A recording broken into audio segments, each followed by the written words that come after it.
చెప్పండి చెప్పండి. తాగేసి వచ్చి పిలిచి అంటే మీరు ఏం చేస్తున్నారమ్మా? మేము సిమెంట్ వేస్తున్నామండి.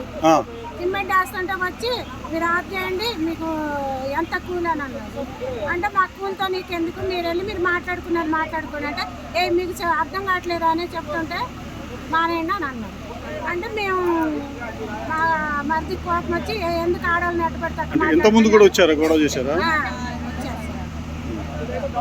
మేము ఈ రోజు సిమెంట్ వేయడానికి వచ్చామండి. మాట్లాడుకోదలుచుకుంటే కాంట్రాక్టర్తో మాట్లాడుకోండి. మేము పక్కకి వెళ్ళి చేశాడు, రాజకీయాలలో తిరుగుతాడంట. లేడీస్ మీద కర్ర పట్టుకుని వచ్చేసి బెదిరియడం ఏంటి? కర్ర తీసుకొని వచ్చేసి నడవండి, పక్కకి వెళ్ళిపోండి, ఇక్కడ డ్యూటీకి రావద్దని, పని చేయడానికి రావద్దని లేడీస్ మీద కర్ర పట్టుకొని రావడం ఏంటి? అంటే రాజకీయ ఆయన ఏదంటే పడతారా? ఆయన కార్లో దిగేసి వచ్చేసి లేడీస్ మీద కర్రలు పట్టుకొని వచ్చేసి భయపడతారా ఏమైనా? ఎవరి పేరు? ఆయన పేరు బిక్సన్ సీన్. ఆయన అదే కార్లో వచ్చాడు ఆయన.